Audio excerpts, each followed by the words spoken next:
Hi, welcome to live with food. நம்ம இன்னைக்கு ரவா காலா ஜாமுன் பார்க்க போகிறோம்.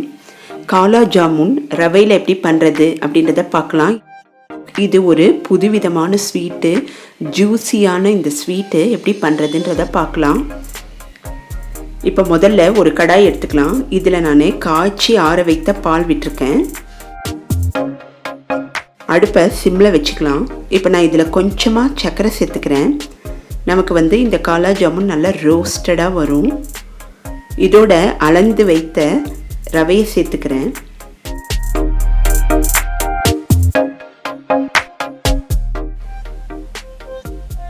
நல்லா உப்புமா மாதிரி நம்ம இதை நல்லா மிக்ஸ் பண்ணி வச்சுக்கலாம்.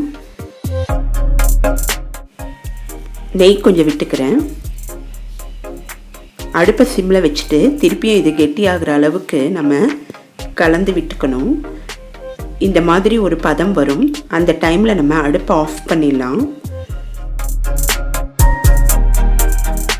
இந்த மாவு உணங்காமல் இருக்கிறதுக்காக இது மேலே நான் கொஞ்சமாக நெய் விட்டுக்கிறேன். இது நல்லா ஆற விடணும். அடுத்து நம்ம சுகர் சிரப் ப்ரிப்பேர் பண்ணிக்கலாம். அதுக்கு ஒரு கடாயில் தண்ணீர் விட்டுக்கிறேன்.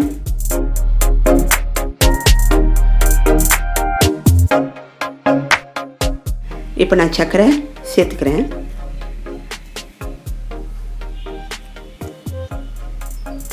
இப்போ நல்லா மிக்ஸ் பண்ணிக்கலாம். சர்க்கரையெல்லாம் நல்லா கரையணும். இது 2-3 நிமிஷம் நல்லா கொதிக்க விடலாம்.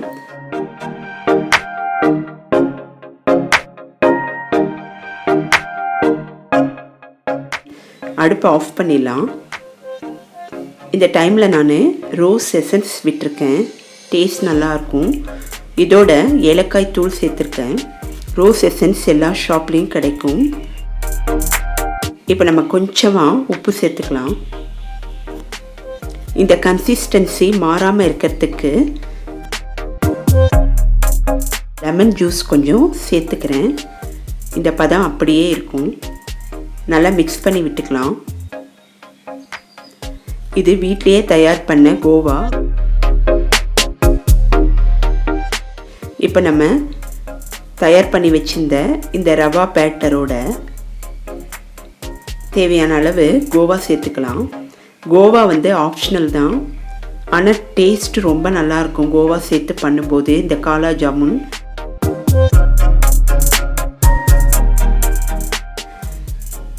நல்லா உள்ளங்கையால் நல்லா பிணைஞ்சி விட்டுக்கலாம். இந்த மாவு ரொம்ப ஸ்மூத் ஆகும். இந்த மாதிரி பக்குவத்துக்கு வரும். இந்த டைமில் நான் நெய் கொஞ்சம் சேர்த்துக்கிறேன். நெய்யை தொட்டு தொட்டு நம்ம குலோப் ஜாமுன் மாதிரி ரெடி பண்ணிக்கணும். இப்போது சிறு சிறு உருண்டைகளாக பண்ணி வச்சுக்கலாம். இதில் நான் கொஞ்சமாக எடுத்து தனியாக வச்சுருக்கேன். இதோட ரோஸ் கலர் கொஞ்சம் ஆட் பண்ணிக்கிறேன். கட் பண்ணி வச்ச நட்ஸையும் சேர்த்துக்கிறேன். இந்த ஸ்டஃபிங்கை நம்ம இது உள்ளே வைக்க போகிறோம். இதையும் நல்லா பிணைஞ்சி விட்டுக்கலாம். ரொம்ப ஈஸியான ஸ்வீட்டு. நெய் தடவி நம்ம உருண்டைகளாக பண்ணதை ஃபஸ்ட்டு ரெடி பண்ணிக்கலாம். கொழுக்கட்டைக்கு பண்ணுற மாதிரி பண்ணிவிட்டு பூரணம் உள்ளே வைக்கிற மாதிரி இந்த நடுவில் இந்த ஸ்டஃபிங்கை வச்சு க்ளோஸ் பண்ணிக்கலாம். கோவா சேர்த்ததுனால இந்த காலா ஜாமுன் ரொம்ப நல்லாயிருக்கும். கோவா செய்வது எப்படி அப்படின்ற லிங்க்கை டிஸ்கிரிப்ஷனில் கொடுத்துருக்கேன், பார்த்துக்குங்க. இந்த மாதிரி சிறு சிறு உருண்டைகளாக நம்ம ரெடி பண்ணி வச்சுக்கலாம். இப்போ நம்ம தேவையான அளவு எண்ணெய் விட்டுக்கலாம். இது பொரிக்கிறதுக்காக எண்ணெய் நல்லா காயணும். மீடியம் ஹீட்டில் ஆயில் இருக்கிற மாதிரி பார்த்துக்குங்க. நல்லா காஞ்சாதான் இந்த ஜாமுன் ரொம்ப நல்லா வரும் நமக்கு.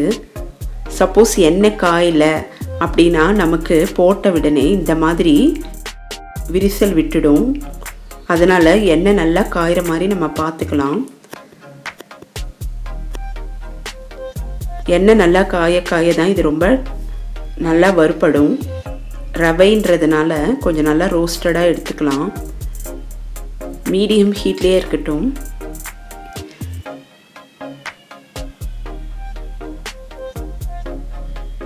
நம்ம இந்த மாதிரி எடுத்து வைத்த உருண்டைகளை நல்ல வெதுவெதுப்பான சுகர் சிரப்பில் போட்டுடலாம். நல்லா ஊறணும். ஒரு 3 to 4 hours நல்லா ஊறினா தான் இந்த காலா ஜாமுன் ரொம்ப டேஸ்ட் நல்லாயிருக்கும். சுகர் சிரப்பு கொஞ்சம் நல்லா வெதுவெதுப்பாக இருக்கிற மாதிரி பார்த்துக்குங்க. ஈஸியாக சுகரெல்லாம் இந்த ஜாமுன் உறிஞ்சி எடுத்துடும். அப்போ தான் இப்போ நமக்கு சுவையான ரவையில் செய்த காலா ஜாமுன் ரெடி ஆயிடுச்சு. டேஸ்ட் ரொம்ப நல்லா இருக்கும். நீங்கள் ட்ரை பண்ணி பாருங்கள்.